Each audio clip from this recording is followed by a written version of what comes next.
Now, continuing our leader interview series, we're joined in studio by Joan Collins of Right to Change, outgoing TD for Dublin South Central. You're very welcome. Thanks indeed for joining us on 6-1. You're here tonight, and indeed you were on the upfront with Katie Hannon debate last night, because Right to Change is a registered party with representation in the Dáil, in the shape of yourself. So for viewers who might not be familiar with Right to Change, what's your pitch to voters? Why should people support Right to Change?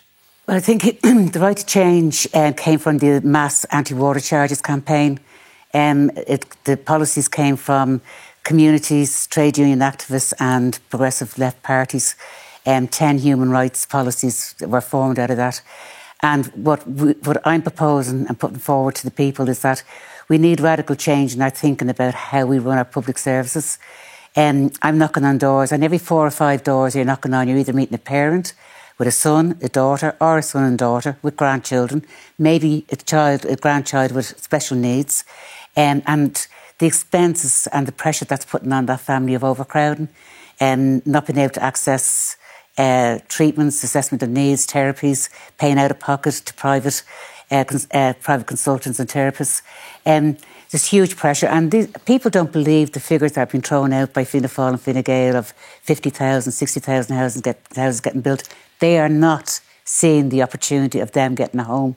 OK, so Right to Change, you want to introduce change, and the only way to do that is in government. Now, you talked last night about the formation of a left-wing government. How would your election contribute to that?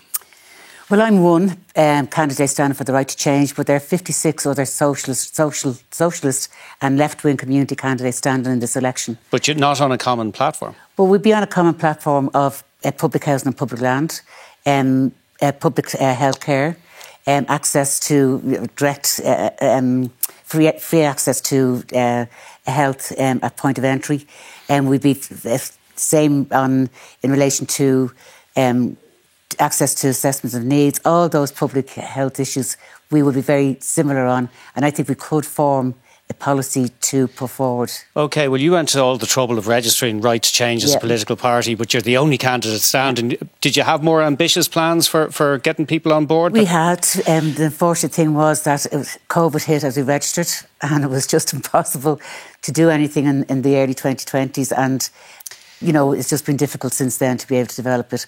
But we're hoping that if I get re-elected, and hopefully I will, just to remind your audience that Dublin South Central is the only constituency that doesn't have a Fianna Fáil and Fine Gael representative in it, or TD in it. And I hope to see that replicated more and more throughout other counties over the next period of time, on the basis that we need to move back to public services and not depend on the private sector for our services. Do you want to be in government, though? Do you want to be a minister? If I got the opportunity on a progressive left policies, yes, I would. And who would you envisage being in government with?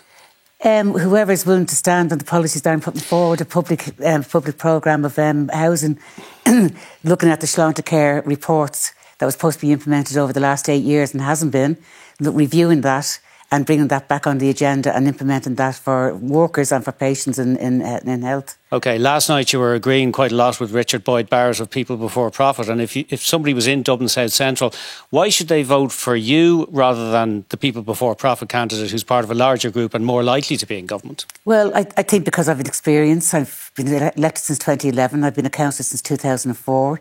I can be trusted. People know my record. I've been supporting the community in all areas in relation to services and that, fighting with the community in retaining our bus service in Inchicore and Bluebow, where they're NTR trying to divert our buses away from us, the 68, 69 and 13. But people know my record, and they know that I can play a key role in supporting them and bringing back to them what the proposals would be in a progressive left government. OK, Joan Collins of Right to Change. Thanks for joining us on 6-1. Thank you.